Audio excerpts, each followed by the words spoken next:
lagi. Nama nih po yang dikata. Nek elek. Wes tak record ki, bener ora? Oh iya, ki wes nek. Ya. Nanti Oke. biar nggak saksikannya anu po. Ya. So, teman-teman, Assalamualaikum warahmatullahi wabarakatuh. Selamat pagi semuanya. Ada yang nonton selamat malam, berarti selamat malam, selamat siang, selamat anytime as you wish gitu ya. So, kita kayaknya minggu yang lalu udah kenalan deh. Namaku Kuartarini Wahyu Yuniarti yang cantik jelita, the Queen of Ocean, and Bin Julia Robert.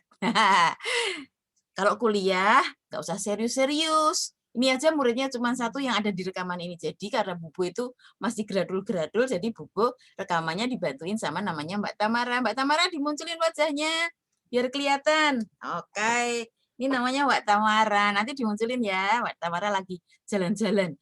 Oke, so teman-teman, nomor satu, kalau kalian dengerin rekaman ini, kalau kalian melihat kuliah ini, nomor satu, nggak usah serius-serius, aku bilang tadi. Kedua, tapi meskipun nggak serius, be there, gitu. Not only your body, not only your wajah, tetapi your heart and your mind. Jadi, waktu kalian mendengarkan, waktu yang dipakai untuk mendengarkan ini tidak menjadi waktu yang sia-sia, tapi menjadi waktu yang penuh manfaat. Kalian bayar UKT toh?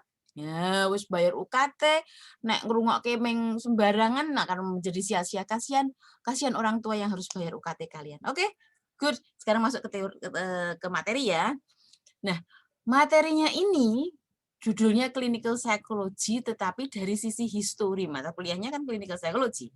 Dari sisi histori, piye to? Yang rumeng bahasa Jawa nanti ngacung ya, nanti tak jelasin.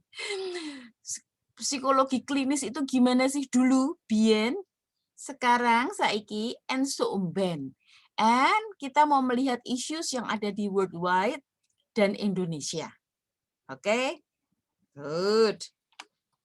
So, the whole obrolan kita nanti itu sebenarnya tentang journey of the science.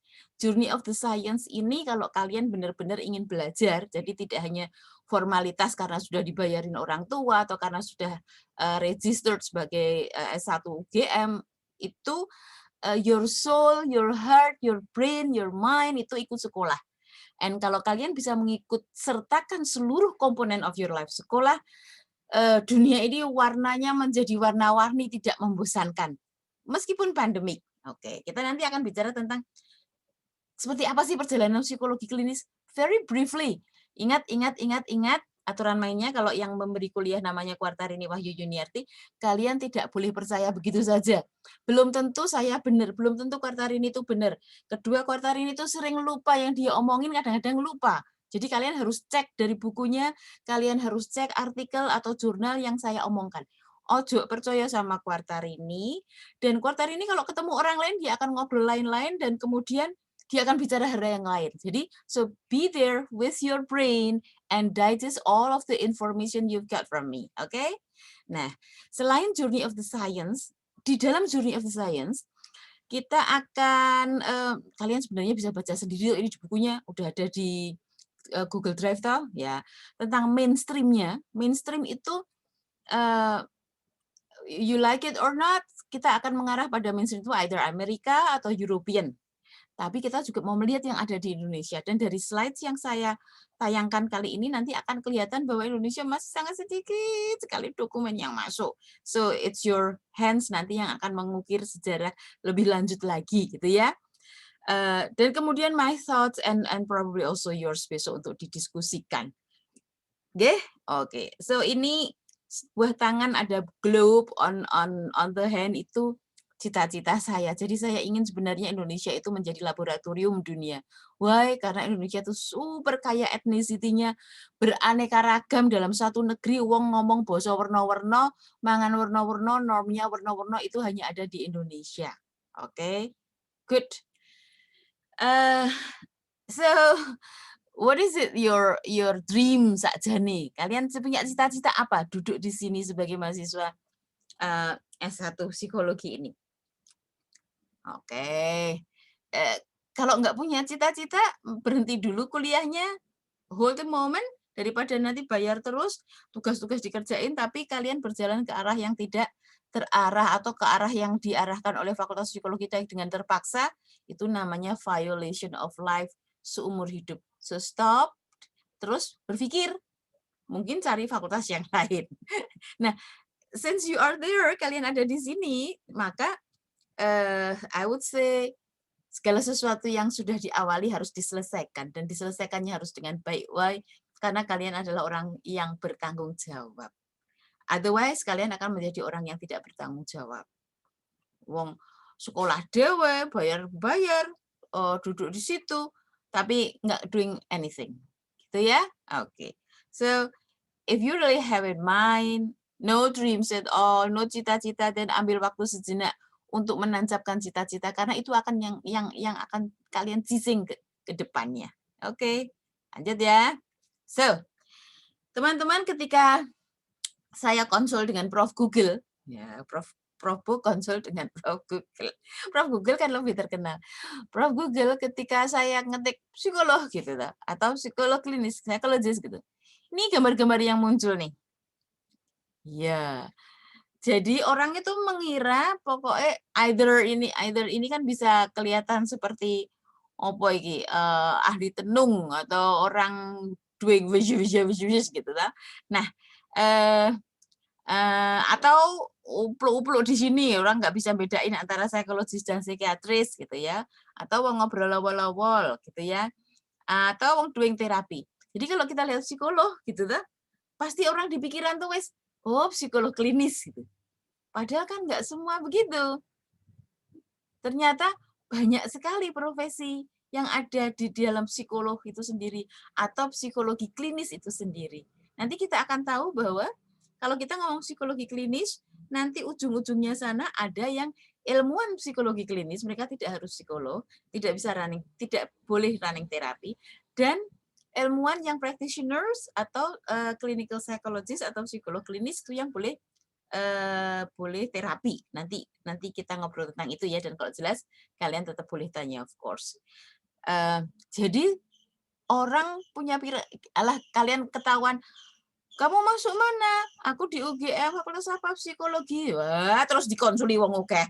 Seolah-olah pokoknya kabeh konsul, dan itu biasanya gaweane di psikologi klinis, psikolog klinis gitu ya. Oke, so masih blurred, tetapi the word atau kata-kata clinical psychologist atau psychologist itu sesuatu yang seksi menurut saya, seksi and challenging, dan orang suka. Kamu pasti udah bisa lihat aku ya, ada yang begitu tuh.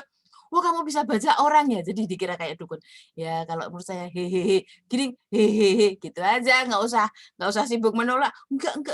Ya nggak apa-apa ding, terserah deh menolak ya nggak apa-apa. Nanti daripada dikira dukun. Oke, next. Nah, kata Prof. Google gitu ya, termasuk juga ada buku Our Bible, ada 2 buku textbook itu yang diberikan oleh Mbak Satika, boleh lihat situ. Ini sebagian juga ada di situ.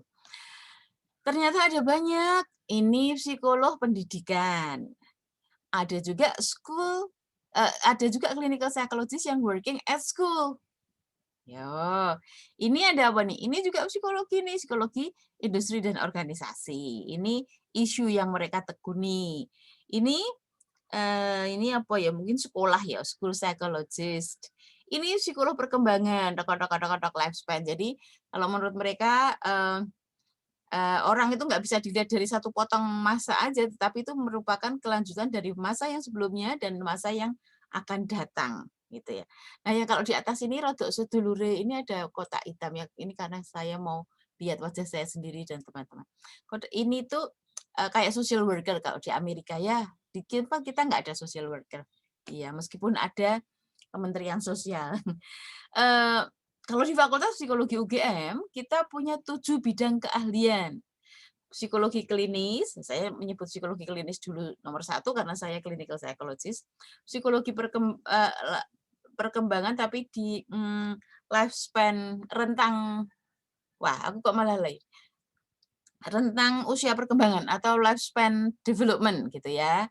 Kemudian psikometri yang untuk alat ukur, kemudian industri organisasi namanya organization change and development, kemudian mind brain and performance, kemudian psikologi pendidikan, dan yang terakhir relasi sosial. Relasi sosial pengembangan dari psikologi sosial, tapi lebih khusus lagi karena risetnya sudah banyak di sana.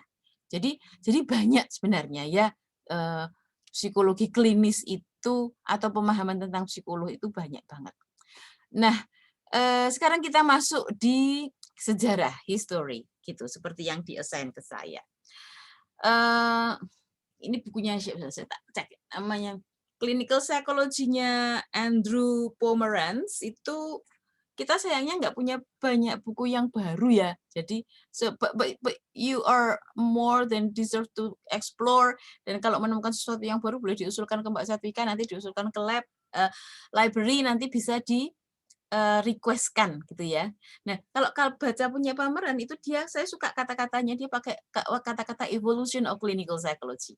So teman-teman, kita sudah akan mengerucut ya ke clinical psychology gitu ya. Jadi awalnya seperti yang mungkin teman-teman pahami di abnormal psychology, psikologi abnormal, orang yang rodok devian itu dilihat sebagai orang yang kelebonan setan, kemasukan setan, demon possession. Nah, demon possession itu banyak sekali cara mengatasinya, bisa dipakai baik oleh gereja maupun masjid. Jadi mungkin yang dicontohkan di sini gereja, atau eksorsis itu orang pengusir setan. Kemudian tapi yang lebih dari itu teman-teman dengan teman-teman difabel ya, itu seperti mental retarded itu pada saat itu di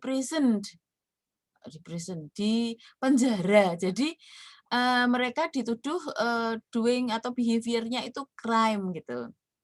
Ya mungkin ngambil, mungkin ra iso dielekke, mungkin melanggar aturan gitu. Nah, ini yang memprihatinkan gitu ya. Nanti secara spesifik kita bisa melihat dari ini.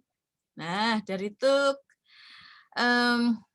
Samuel Tuck namanya. Wajahnya Samuel Tuck malah ketutup sama ini. Samuel Tuck. Oke, ini wajahnya Samuel Tuck. Oke, nganuku gambarku tak turunin ya. Oke. So, kalau Samuel itu mengamati, sebenarnya kalau nggak salah dia dulu disuruh untuk melihat orang-orang yang ada di asilum. Nah, ternyata di asilum itu treatment untuk mereka tuh sangat tidak menyenangkan. Ya. Di asilum tahu-tahu orang yang berada di sebuah tempat karena politik dan tidak bisa balik ke tempatnya sendiri. So, melihat the way orang-orang itu ditreat, kemudian akhirnya Tuck itu mendirikan semacam tempat yang dia namakan retreat. York itu nama kotanya. Akhirnya dia menamakan itu The Retreat at York gitu. Itu ditemukan oleh William Tuck. Samuel itu cucunya kalau nggak salah. Jadi William Tuck ini di tahun 1732 sampai 1822. Kita masih dalam penjajahan waktu itu, jadi belum sempat mikir psikolog. Psikolog Belanda yang datang itu justru berpikir bagaimana memecah belah sebuah bangsa besar ini itu. Kurang ajar. Nanti kalau kalian jadi psikolog dan lurus diganti dijajah Belanda itu. Saya sudah memulai menjajahnya. Oke. Good. So, Retreat at York was found oleh William Tuck ini and the Society of French Workers in 1792. Jadi, tapi di opennya di 1796 di York. York itu di Inggris, di UK, United Kingdom. Nah, ini anunya sekarang. Ini websitenya yang sekarang yang di bawah. Yang luar biasa adalah mereka itu ngopeni tenan. Kalau kita kan mungkin sudah nggak ada ya, suwi banget tuh. Jadi elek, kalau museum jadi elek enggak ini dari tahun piro nih? 1792 atau 1796 itu sampai sekarang masih ada dan bagus. Boleh dicek. Ini saya beri ininya apa? Website address-nya, nggih. Oke. Nah, dari ini kemudian si Tuck itu diteruskan kalau nggak salah Samuel Tuck itu cucunya. You check it. Seperti yang saya bilang, ojo percaya sama Quartar ini. Dia yang bikin PPT sendiri, dia lupa sendiri. Jadi dicek lagi ya. Oke, good. Namanya di Bedlam. Bedlam itu nek nggak salah gonseng, ya mungkin ya untuk asilum itu. You cek Bedlam itu apa. Ini nganunya, ini websitenya. So, temuan yang menarik adalah in the first 15 years of existence, 70% of those who were ill for less than 12 months itu ternyata bisa recover. Nah, kan kalau nggak diurusi ya ill terus itu, sakit terus itu, menjadi burden dan kasihan karena treatmentnya kan juga belum standar. Dan of all the patients viewed, orang-orang pasien yang dilihat sebagai orang yang tidak bisa disembuhkan, setelah 12 bulan ternyata 25% sembuh. Jadi 95% ternyata menjadi citizen yang punya dignity, yang bisa back to the life yang tidak menderita.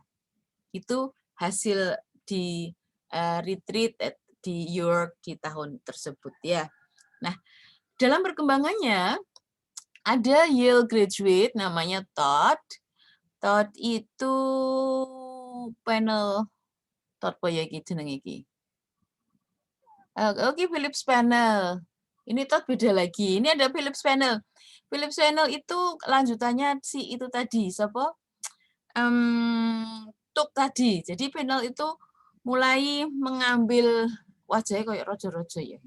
Mengambil ini apa? Chain rantai. Jadi orang-orang ini kan di rantai itu kayak dipasung gitu, dia mulai diambil gitu ya. Itu di tahun 1795 gitu ya. Filipine, Pine, mungkin karena Perancis kalau nggak salah ini ngomongnya harusnya Pine ya, ini Etepari Asilum. Paris bacanya biasanya Pari, kembali di tenan.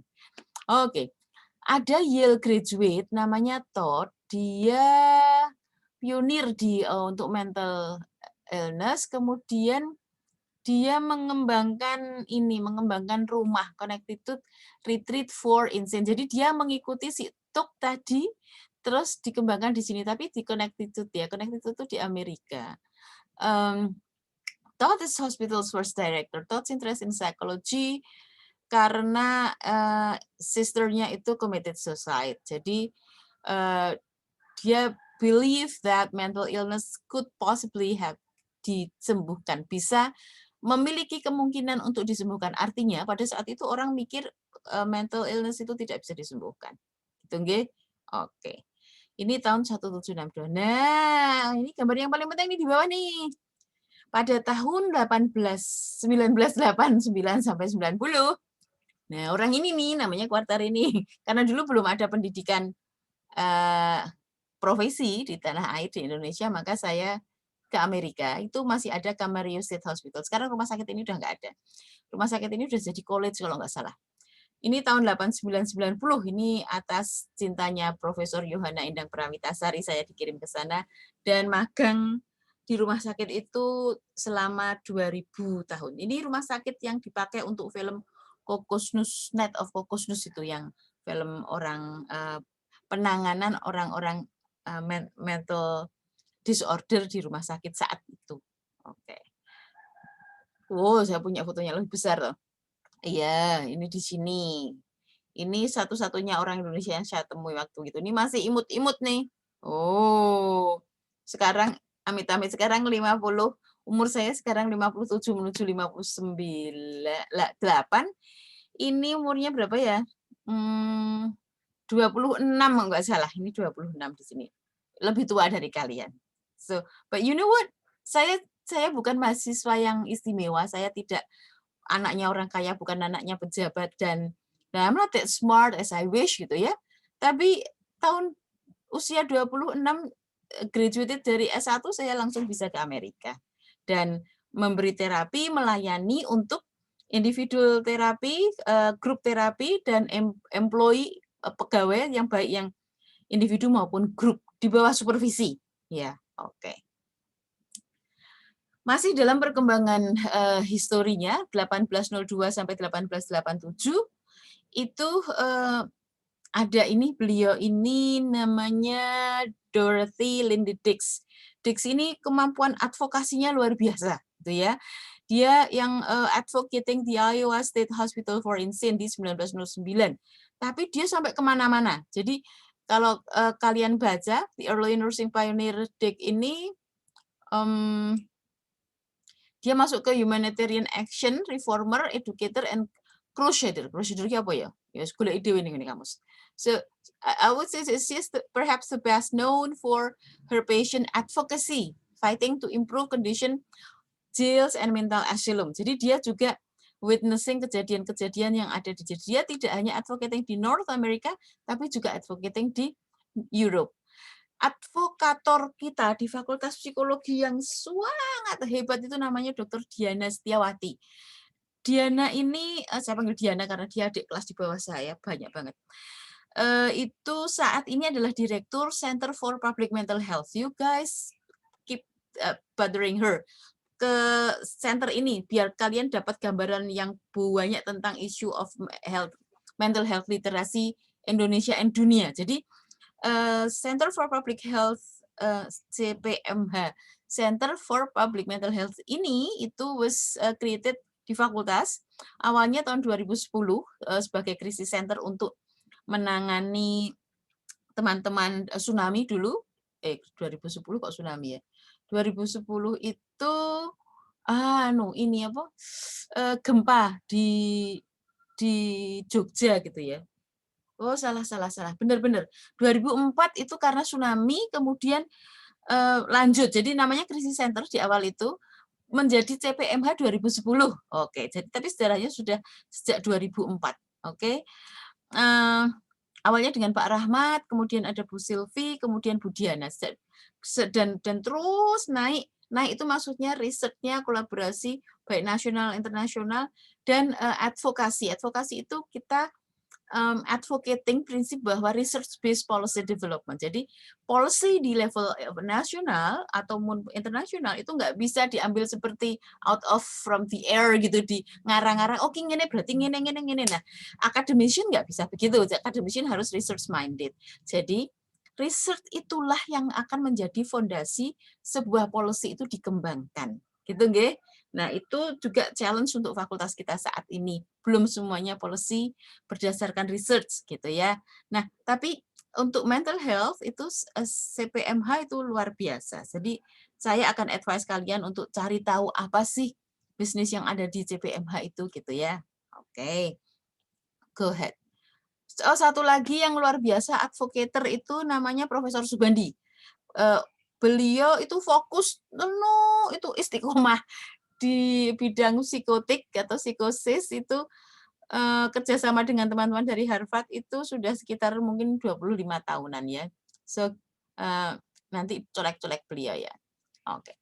Nah, teman-teman itu adalah pendahuluan yang sangat ringkas dan sporadik, artinya tidak diambil semuanya untuk masuknya ke psikologi klinis gitu ya. Jadi tadi masih issue on mental health atau orang-orang di asilum atau orang-orang yang berada di prison, mereka berhak atas treatment, berhak atas pemahaman, berhak atas penerimaan yang lebih bagus daripada di-treat as a sampah, as a rubbish gitu ya. Nah, once upon a time ini ada yang orang namanya Pak D. Whitmer. Pak D. penyala Whitmer. Light itu menyalakan sesuatu, Whitmer itu ya orangnya. Jadi mungkin dulu nggak ada obor atau apa, terus beliau tapi ini nggak boleh ditirukan ya kata-kata saya ya, nanti dikira pelecehan. Oke, 1867 sampai 1956 nih Pak D. Whitmer ini. Dia sekolah di UPenn, University of Pennsylvania, lulus 1888, 100 tahun sebelum saya lulus, beliau sudah lulus. Saya lulus tahun 1988, itu 100 tahun toh. So he's got PhD di Leipzig itu ya, di bawah supervisi Wundt di tahun 1892. Saya cari foto saya yang di laboratoriumnya Wundt itu kok nggak ketemu. Jadi kami Fakultas Psikologi, Fakultas Saudara itu punya kerjasama yang sangat bagus dengan University of Leipzig gitu ya, kita sering bolak-balik ke sana. Nah, si ini Pak D. Whitmer itu sekolah di sana dan kemudian ketika lulus dia balik ke Amerika.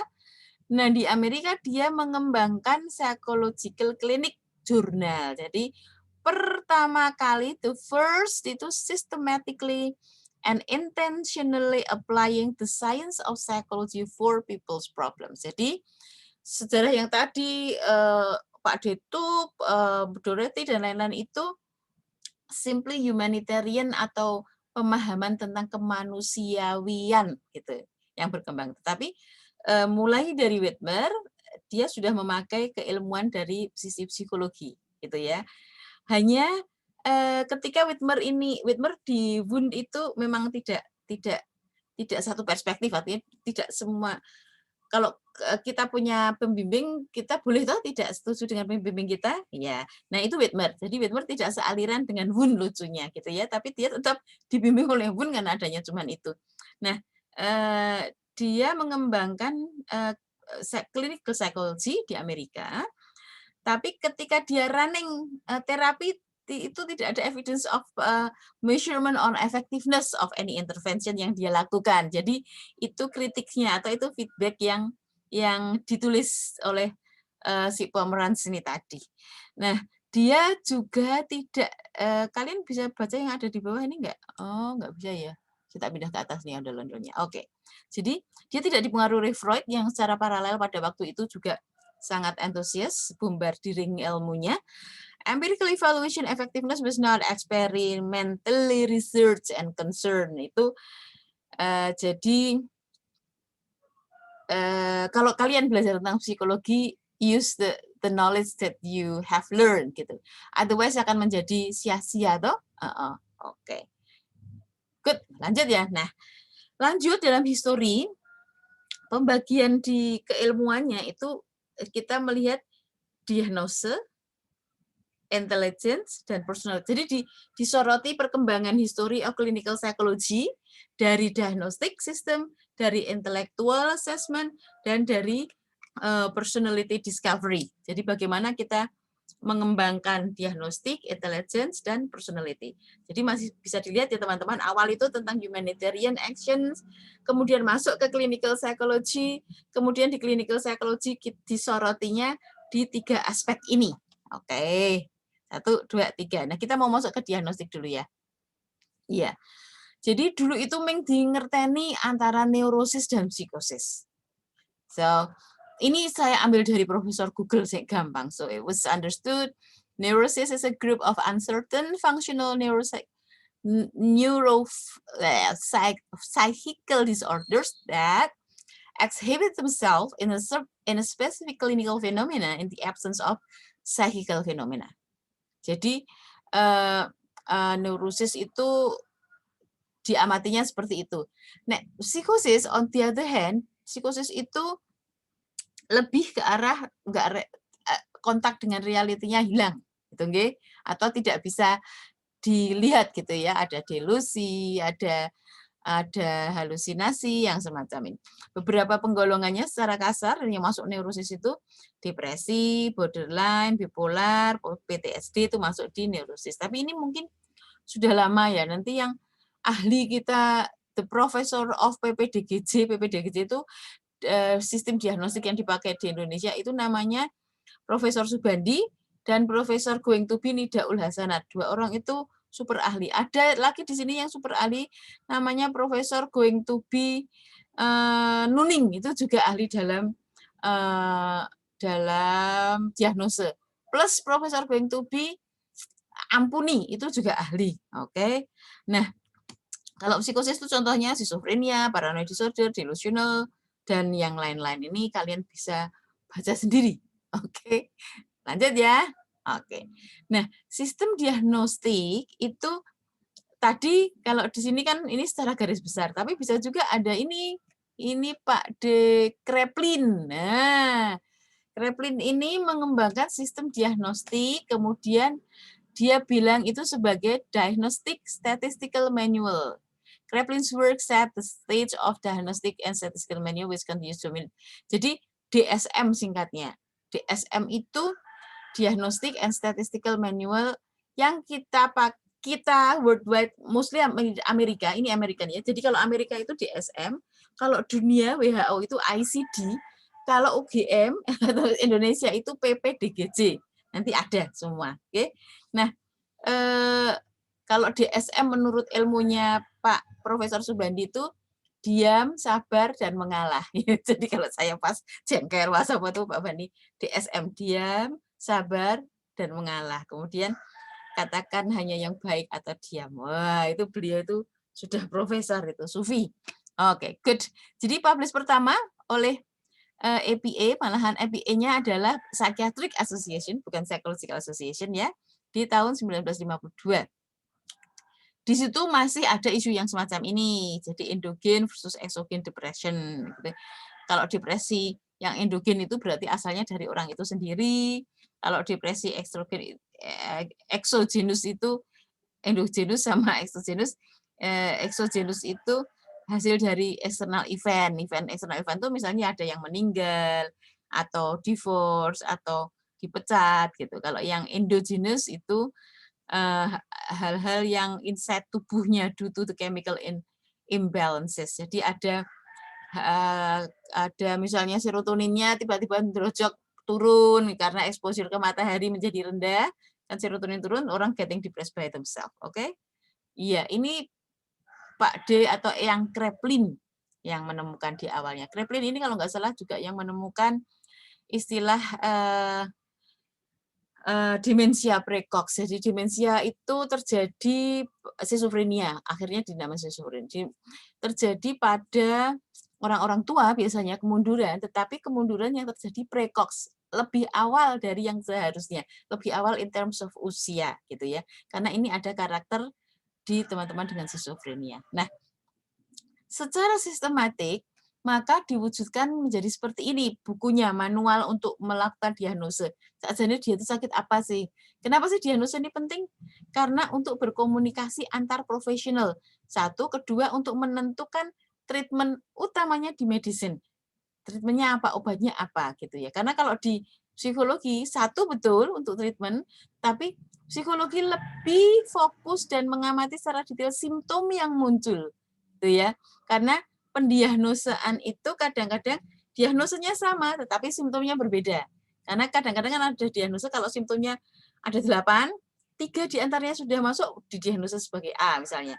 Dan 3 yang di sini dan 3 yang di sini kan mungkin berbeda. And so psychologist atau clinical psychologist would focus more on the symptoms rather than ke diagnosa. Menurut Guattari ya. Sekali lagi, I can be wrong. Jadi be aware of it. Saat ini kita sudah sampai DSM-5 gitu. Kalau teman-teman mau tahu apa atau perbedaannya dari DSM 1, 2, 3, 4, 5, ini websitenya tentang DSM-an. Bisa dilihat bedanya apa. Oke. Ini yang saya katakan pakai di WHO, sekarang ICD 11. Tapi kayaknya ICD 11 barangnya belum ada ya. Mungkin colek Mbak Nuning atau Pak Badi. Oh, ini ada. ICD 11 will go into effect in 2022. Semoga ICD 11 nggak kena pandemik, jadi tetap jalan. Ini historinya ICD. Jadi ICD 1 itu tahun 1893. Kalau ini tahun berapa? 1952 ya. 1952 baru DSM. ICD berarti sudah lebih jauh, lebih awal ya. Kemudian ICD 2 itu International List of Causes of Sickness and Death. Kemudian diganti lagi ICD 4, ICD 3 kok nggak ada ya? Oke. 6, kemudian di ICD 6 ini sudah mulai ada mental, psychoneurotic, and personality disorder.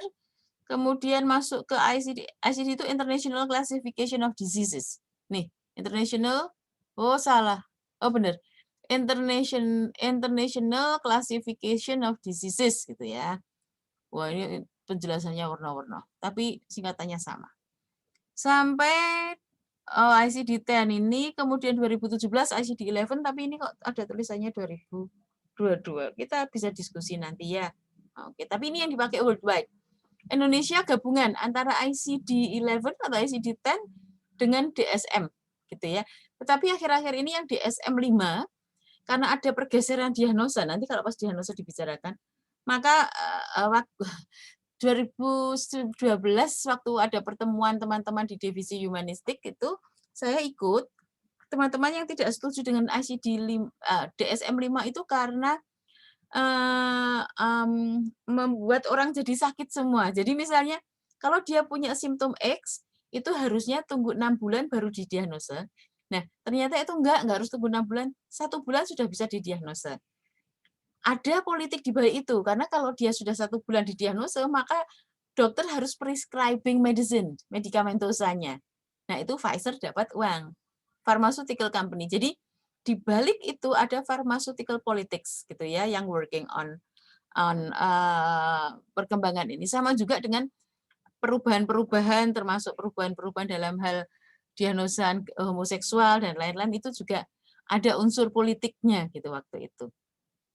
Oke, good. Ini tentang diagnostik ya. Nah, sekarang tentang inteligensi, intelektual gitu ya. Intelektual yang awal-awal itu Pak D. Thorndike. Ini kalau Pak D. Thorndike itu bilang orang itu punya intelektual yang beda-beda. Itu separate factors. Ada spasial ya spasial, pinter verbal ya pinter verbal, numerik ya numerik. Nah, Spearman enggak gitu. Om Spearman enggak, Charles tuh enggak, ada yang namanya G factor dan ada yang little-little berbeda-beda gitu. Nanti akan ada nih yang tentang intelektual. Yang saya suka yang multiple intelligence itu Om Gardner. Soalnya wajahnya yang saya temukan sih rada imut gitu ya. Menurut dia ada 8 spesifisiti kemampuan manusia atau intelektual yang bisa yang potentially ada di manusia. Linguistic, logical and math, visual and spatial, musical, bodily and kinesthetic, interpersonal, intrapersonal, naturalis. Interpersonal, inter adalah antar saya dan orang lain. Intrapersonal adalah saya dan saya sendiri. Saya sebagai ibu misalnya ada urusan rumah, saya sebagai dosen misalnya ada urusan yang lain. Hubungan saya yang dosen dan saya yang ibu, kalau itu conflicting, maka itu problems. Itu di psikologi klinis itu yang dipelajari. Jadi intrapersonal adalah bagian-bagian dalam satu orang yang sama, sedangkan interpersonal orang yang berbeda. Sternberg itu Stern itu bintang, Berg itu gunung bintang bahasa Jerman. Robert dia punya 3 ways of processing information katanya. Intelijensi itu begitu, analytical, creative, and practical. Jadi ini mereka punya teori banyak gitu ya, termasuk kemudian Alfred Binet gitu. Nah, Alfred, oke. Kemudian Alfred Binet ini, Alfred Binet ini mengembangkan alat ukur untuk inteligensi yang kalau nggak salah mental, ya ini ada di sini. Tapi jadi dia tidak bilang itu IQ, tetapi yang bilang itu Terman. Terus Terman membuat formula seperti ini. Ya, mental age, chronological age kali 100 itu kemudian IQ-nya seperti itu. Nah, Simon ini kerjasama dengan Binet, jadi nanti Simon Binet. Tetapi Terman ini dia bawa ke Amerika dan dia kembangkan, dia revise dan dikatakan dijuduli lagi Stanford Binet gitu ya, karena berada di Stanford University gitu nggih. Rading wis oke. Good. Nah, terus ini berlanjut Wechsler. David Wechsler itu dia mengembangkan pengukuran inteligensi dengan membagi-bagi menurut komponen-komponen yang dia teorikan. Wechsler ini ada yang untuk adult, ada juga yang untuk anak-anak gitu. Jadi ini ada full IQ, ini IQ verbal, ini IQ performance. Di setiap IQ komponen itu ada bagian yang berbeda-beda. Nah, yang lebih penting adalah ini, kita mengembangkan alat ukur sendiri, tapi ininya kognitif, jadi broad ability, bukan not necessarily intelektual. Namanya AJT Cog Test. AJT Cognitive Test. AJT itu adalah nama dari sponsor, putra atau putranya sponsor yang untuk pengembangan ini. Yang dipercaya mengembangkan AJT Cog Test, Fakultas Psikologi UGM, bekerja sama dengan konsultan Kevin ini dari Amerika, dari Embu, saya lupa. Kemudian Pak Urip ini dari Unpad, kemudian Pak Abi ini sponsornya, ini Bu Supra, dekan waktu di awal dulu, dan sekarang Profatur, dekan sekarang. Bu Hapti itu yang leading pengembangan ini. Nah, ditemukan beberapa komponen-komponen, ada beberapa yang sama dengan international components, ada beberapa yang Indonesian specific. Jadi ini adalah alat ukur untuk kognitif yang di dalamnya ada IQ-nya, bisa dilihat, dan made in Indonesia, spesifik Indonesia. Apakah bisa untuk internasional? Ya, of course. Karena ada beberapa yang universal gitu ya. Memakai Kettle, teori yang banyak dipakai CHC. CHC itu apa? CHC itu pokoknya teorinya, salah satu teori di inteligensi gitu ya. Nanti kalian lihat. Oke. Ini inteligensi dan ada lagi projective test. Nah, itu kan kalau tadi kan tes inteligensi, ini tes personality. Tes personality ada proyektif, ada objektif. Oh, objektif kok nggak ya. Kalau proyektif tes itu salah satunya adalah Rorschach. Rorschach itu wong Jerman ya nggak salah. Oh, Switzerland, Zurich ya. Jadi dia ada ini tempat apa? Lalu putih gitu terus diploti tinta terus diplek terus diginiin gitu ya. Ink bold test projective. Dia berpikiran bahwa respon kita terhadap sesuatu yang unstructured itu akan reflecting of our personality.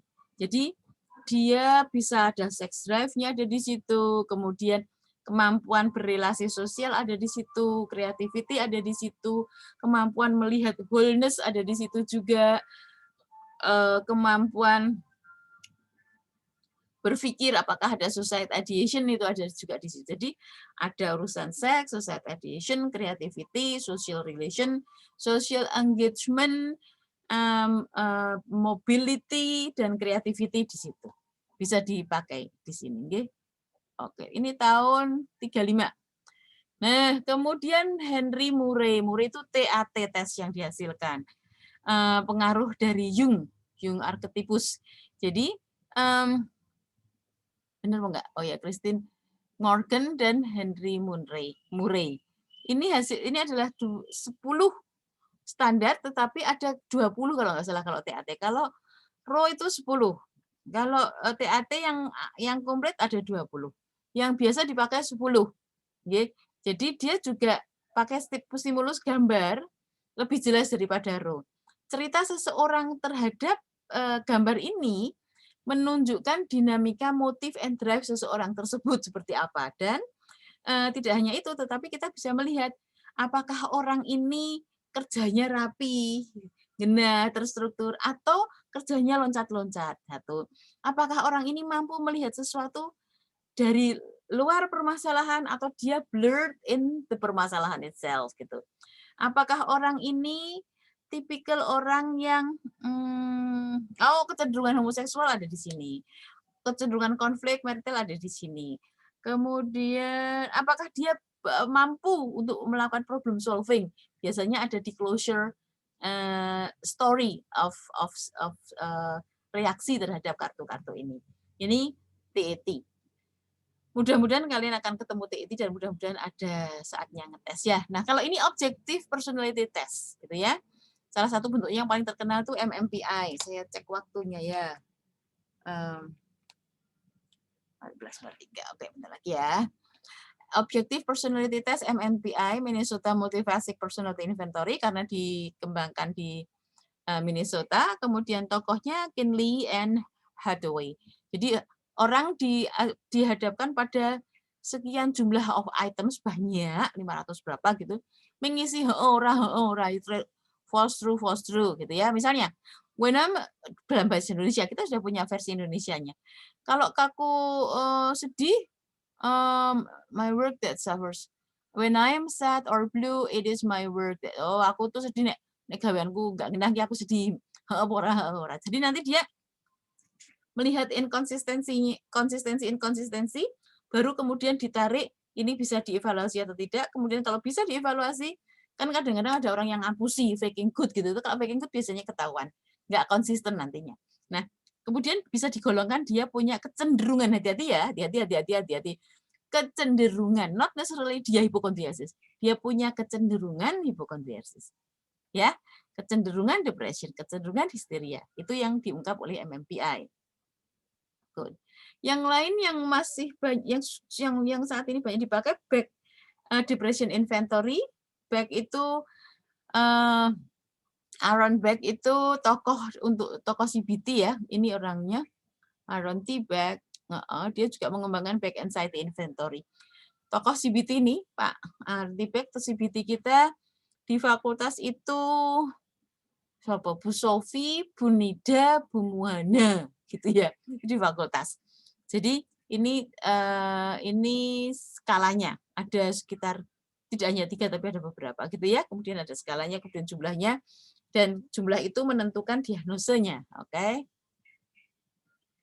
Good. Sekarang kita move ke terapi, psikoterapi, gitu ya.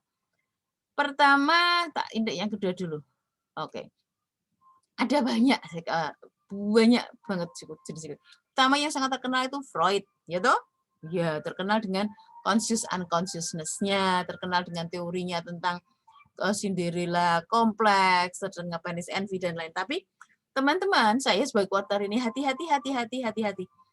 Freud ini teori-teorinya tidak research based. Kalau dia bilang research based, yang dia katakan adalah observasinya dia. Tapi observasinya dia belum tentu repeatability-nya tinggi. Artinya tidak reliability-nya menjadi question mark. I would strongly criticize teori beliau, gitu. Meskipun dalam beberapa hal teori tentang conscious unconsciousness itu menjadi sebuah gate gerbang untuk mempelajari yang lain-lain ya. Tapi yang diteorikan seperti Cinderella kompleks, penis envy itu kalau kita lihat kalau ada jadi di Jerman di sini ada juga 26 volume tulisan beliau.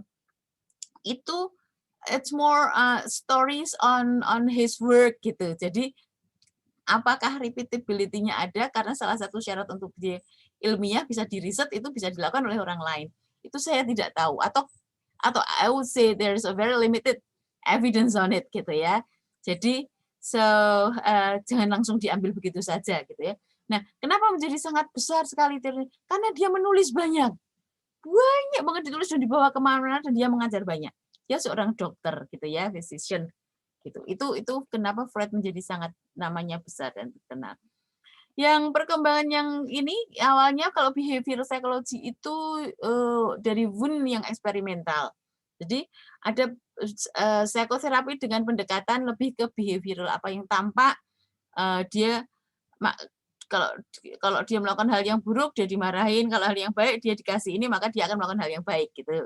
Sama ini juga gitu tuh siapa? Ada Skinnerian, ada Pavlovian itu di teori-teorinya, tapi ini dipakai untuk terapi, untuk psikoterapi. Ada desensitisasi sistematik, ada flooding, jadi ada banyak sekali teknik yang dia pakai. Oke. Kemudian ada lagi aliran yang berikutnya, aliran psikoterapi dengan perspektif humanistik. Ini personality humanistic perspective. Itu melihat primary goals of humanistic psychotherapy itu foster self-aktualisasi. Jadi prinsip yang dipakai ini yang penting aktualisasi dan client center. Tokohnya Maslow, Abraham Maslow dan Rogers. Maslow di teorinya, Rogers di terapinya. Humanistic theory. Oke. Di sini tokohnya adalah Prof. Sofia Ernawati. Prof. Sofia Ernawati itu tokoh untuk humanistic approach. Nanti kalau kalian ke Mapro S2 ketemu beliau ya. Ini CBT tadi. Ini psikoterapi. Tokohnya Bu Muhana dan Bu Ira juga ya. BT Bu Ira. Nah, tapi teman-teman yang namanya psikoterapi itu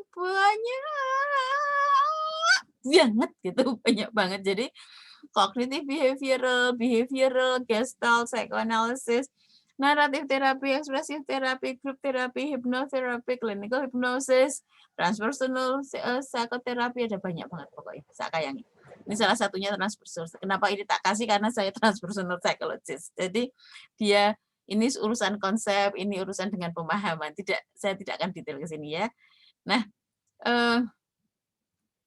kalau kita melihat, maka sebenarnya antara di tahun 1907 itu, clinical psychology klinik yang dikembangkan oleh Whitmore itu pertama kalinya ada. Maka saat itu diketahui sebagai pertama kali psikologi klinis ada. Tahun 1930 sampai 1950-an baru mulai psychoanalysis gitu. Psikoanalisis mendominasi, tapi at the same time itu ada alternate psychoanalytic psychotherapy, yaitu behavior, humanistic, dan family atau sistem. Family dilihat sebagai sebuah sistem. Jadi ini perkembangannya, ini awalnya 1907, ini psychoanalysis mendominasi, tetapi di selanjutnya ada behavior, humanistic, dan sistem gitu ya. Di 80 sampai 2000-an kognitif psikoterapi itu baru berkembang. Kognitif itu macam-macam, ada CBT, ada yang tes reality atau wah, banyak pokoknya ya. Kemudian tahun 1970 itu transpersonal atau lebih ke spiritual psychotherapy.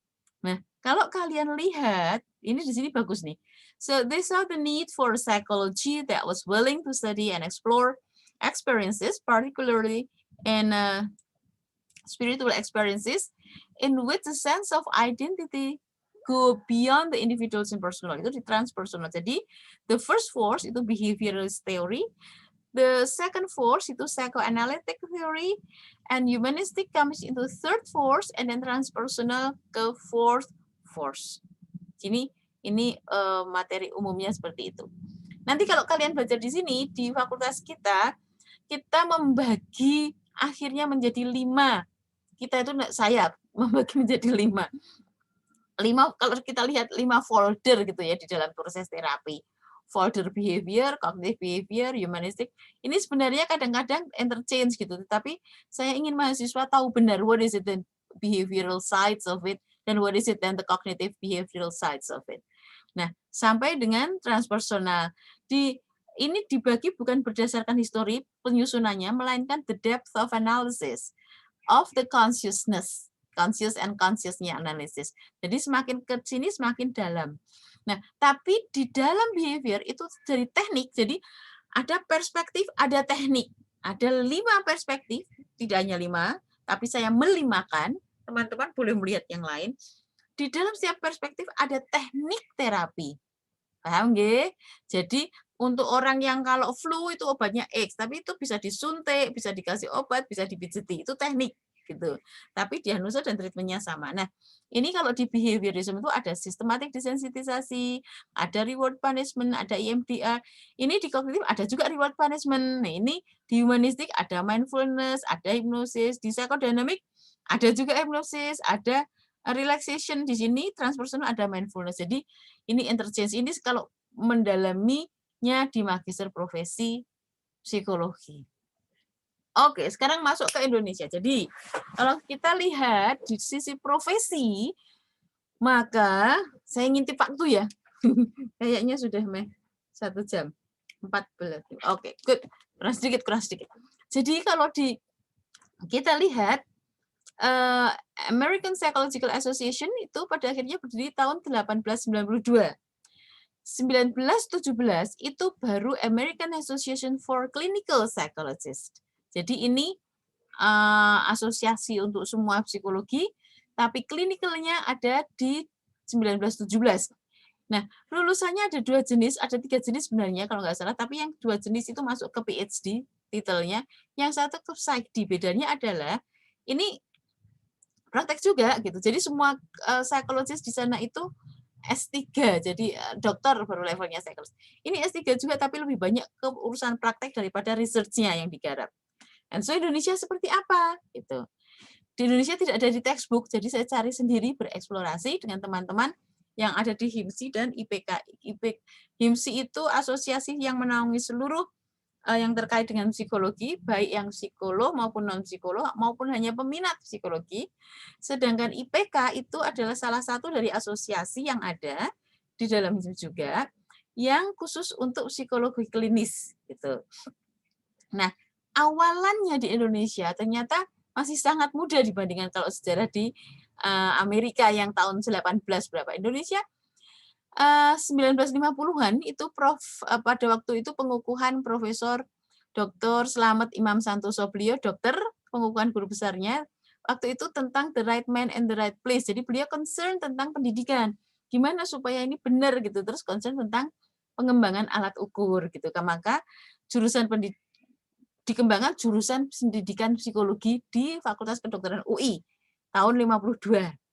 Kalau Unpad itu tahun 60, Fakultas Psikologi Unpad di awalnya dari psikologi untuk angkatan darat. Ini di Unpad. Jadi ini UI, ini Unpad.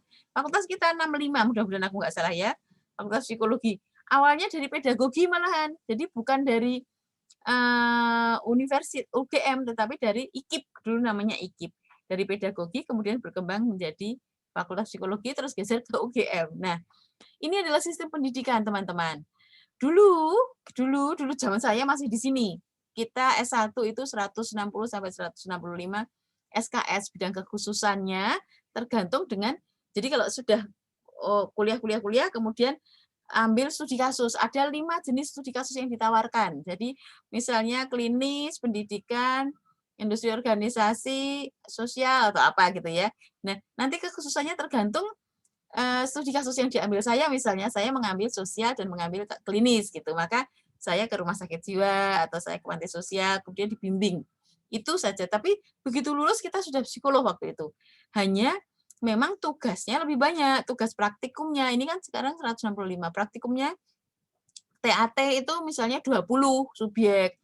Pro itu praktikum 10 subjek, Wechsler WISC maupun Wechsler yang untuk dewasa, kemudian bidik.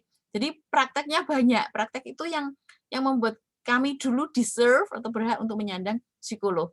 Teman-teman yang belum, beberapa yang di antara itu lulus gitu, kemudian diberi psikodiagnostik, kemudian menjadi psikolog yang tidak tertampung untuk profesi. Nah, tahun 2000 itu ada kolokium, jadi pertemuan para pengelola pendidikan yang ada psikologinya, itu bersepakat bahwa profesi itu psikologis, psikolog itu harus S2. Makanya masuk namanya KKNI 8. Ini ada di sini. 8. Jadi 8 itu sudah dianggap ahli. Ini dalam karir jabatan. Ini nanti lebih detail lagi. Mungkin kalau kalian tertarik bisa ditanyakan. Tahun 2004 itu magister profesi berdiri di psikologi. Di tempat kita juga tahun 2004. Nah, sampai saat ini Indonesia hanya punya 19 universitas yang memiliki S2 untuk magister profesi psikologi. Dan setiap universitas biasanya produksinya, kalau klinis produksinya setahun itu ya paling 15 lulusan klinis atau 20 gitu ya. Jarang yang sampai 30. Mungkin saya salah, nanti kita cek dengan Bu Nida dan Bu Ide yang membidangi itu. Minat bidangnya ketika di awal itu ada klinis umum berarti anak dan dewasa ada di sini dengan jam yang sesuai. Kemudian klinis anak tok, klinis dewasa tok, jadi UI, Unpad itu klinis dewasa saja. Unpad itu klinis anak saja kalau nggak salah ya. Jadi kalau yang klinis anak ya dia nggak bisa nanganin dewasa gitu. Nah, pendidikan kemudian ada industri organisasi itu bidangnya. Di tempat kita hanya ada klinis pendidikan dan industri organisasi. Yang spesial di anak dan dewasa tidak ada. Nah, ini adalah psikologi klinis di Indonesia seperti apa gitu. Jadi di awal itu 11 Juli 59 itu lulusan itu kita punya asosiasi namanya Ikatan Sarjana Psikologi, singkatannya ISPSI. Gitu itu Pak Profesor Jamaluddin Ancok dulu yang di situ, atau para senior-senior ya. Prof Ancok itu dulu dosen saya, pembimbing saya S1. Kemudian tahun 98 baru diubah menjadi HIMSI, Himpunan Psikologi Indonesia. Saat ini ketua HIMSI di Indonesia Profesor Seger, sedangkan ketua HIMSI wilayah di DIY itu Profesor going to be Pak Haryanta. Pak Haryanta itu sekarang korbitnya bidang pendidikan di S2 Mapro UGM. HIMSI punya 18 asosiasi atau ikatan minat keilmuan atau praktek spesialisasi psikologi. Satu diantaranya adalah klinis. Maka di tahun 2000 itu ada semacam kesepakatan para senior yuk bikin asosiasi itu. Nah, tahun 2001 itulah de facto ada Ikatan Psikologi Klinis. Ketuanya waktu itu, inisiatornya Bu Suprapti Sumarmo Markam, Profesor G. Nah, tahun 2017 IPK, Ikatan Psikologi Klinis Indonesia sudah berbadan hukum, artinya sudah ada aturan-aturan, dan aturan-aturan itu berarti batasan dan privileges ya selalu untuk khusus untuk psikologi klinis, psikolog klinis. Ini namanya menjadi Ikatan psikolog klinis Indonesia, bukan psikologi klinis lagi, tapi psikolog klinis gitu nggih. Saat ini kalau dari data tanggal 20 Oktober itu ada 2.786 psikolog klinis yang tersebar di 28 provinsi di Indonesia. Bu Dr. Gamayanti adalah Ketua Ikatan Psikolog Klinis Indonesia. Beliau berkedudukan ada di Jogja. Ketua wilayahnya Bu Dr. Urbayatun. Beliau saat ini kaprodianya UAD, alumni, nggak salah alumni UGM. Oke, so ini orang-orang yang kalian harus tahu kalau bergerak di bidang psikologi klinis.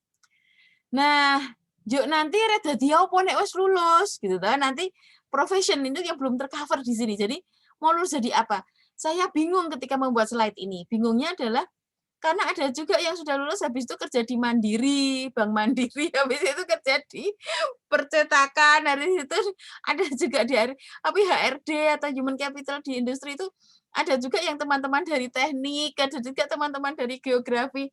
Jadi kita masih belum establish dia seperti negara maju. Kalau negara maju nggak bisa kalau orang tidak punya sertifikat yang terkait untuk bekerja di sebuah bidang yang requiring expertise tertentu, ya harus sesuai. Kita tidak bisa karena ini kita bisa nantinya jadi psikolog rumah sakit, bisa bikin private practice, bisa juga ini Rati Ibrahim, dia bikin personal growth bagus jadi mendunia gitu. Nah, tetapi ada orang-orang di tempat kita kalau mau kenalan ini Kementerian Wirausaha Bu Dr.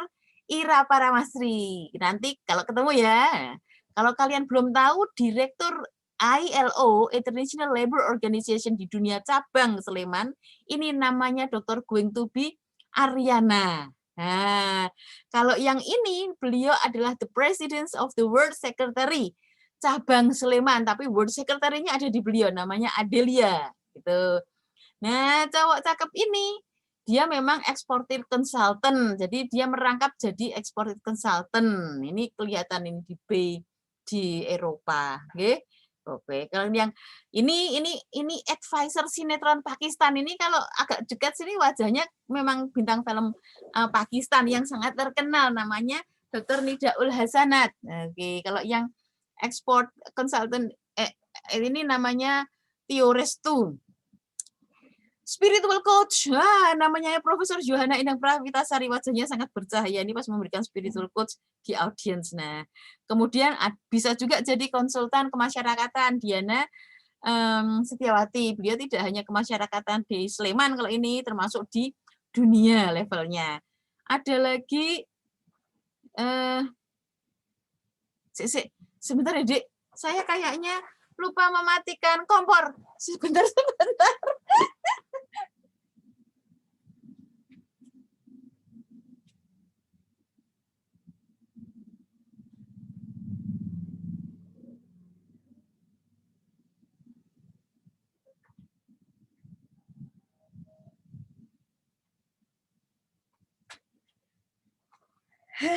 Ternyata sudah dimatiin oleh suami saya, alhamdulillah. Oke, lanjut. Ini adalah family therapist Profesor Sofia Arnawati. Ini adalah bintang film sinetron Jerman Turki. Namanya Profesor Going to be Fuad. Nah, ini nyekukruk gini, ini ahli tenung. Ini orang di dalam penelitiannya dia di EEG. Ini yang cantik jelita ini namanya kepala suku kita, namanya Mbak Satwika. Dia art terapis, tenan ini memang art terapis. Ini waktu matching ini seperti ini, ganti wajah. Ini foto model kita, ini bisa ditemuin di Korbit klinis. Coach sepak bola Indonesia Harvard, ini namanya Profesor Subandi. Coach sepak bola. Ini yang ganteng ini sedakap namanya Profesor Going to be Ardian. Beliau adalah marital advisor. Wah, wajahnya sudah matang, toh. Nah, kalau ini Juragan Oyo. Kalau kalian lihat itu Oyo Red Doors itu, beliau ini juragannya, konsultannya ada di sini. Nah, ini penasihat pengadilan negeri. Wow, wajahnya serem toh. Pokoknya detail itu ke sini ke Mbak Nuning, itu detail dia punya semua. Dan beliau ini almarhum Dr. Nela Ramdhani, beliau adalah konsultan pengembangan karakter di sekolah-sekolah. Jadi kalian bisa menjadi apapun yang kalian maui, tetapi be spesifik akan lebih bagus karena itu akan mengembangkan kalian untuk menjadi expert di sana. Ini foto keumuan ini si Quartar ini di Jordan Hall di Stanford. The challenge untuk kita adalah bagaimana dengan profesi yang lain seperti tadi teman-teman dari teknik, dari geografi, dari hukum, mereka bisa juga di HRD, mereka bisa juga memberi konsultan, menjadi terapis, ada hipnoterapi, ada hipnoterapis, ada konselor, ada BK, gimana itu? Challenge yang berikutnya, gimana psikolog global atau asing yang akan ke Indonesia? Kita kan nggak boleh tertutup. Ya, terus challenge yang lain, psikologi klinis yang di Indonesia itu seperti apa saja nih? Apa kita mengtiru-tiru duplicating yang ada di Amerika atau di Eropa? Ditulis oleh Profesor Yana Endang Prawistasari mempertanyakan ruh psikologi klinis di tanah air itu mana? Belum tampak. Sampai saat ini belum tampak. Apakah terpikirkan untuk psikologi Nusantara? We don't know yet. You guys tell me. Ini bisa kita diskusikan nantinya. Ini adalah keumuan yang saya bilang untuk menjajah Belanda, menjadi manusia yang sehat dan meraih impian. Ini di Belanda, wong Londo tak kongkoni untuk motret-motret saya. Dan semata-mata kita melakukan untuk kebaikan siapa? Kebaikan orang-orang yang kita cintai. So, do your best sebagai mahasiswa S1. Why? Karena ada banyak orang-orang yang kita cintai berada di sekitar kita, yang butuh uluran tangan dan pengetahuan kita untuk hidupnya menjadi lebih fruitful, sehat, dan happy. Oke. So, teman-teman, kita nanti diskusi ya. Ketemu lagi ya. Assalamualaikum warahmatullahi wabarakatuh. Ciao, ciao.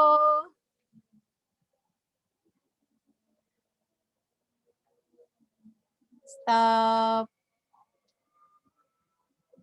Stop recording. Delay. Stop recording. Ada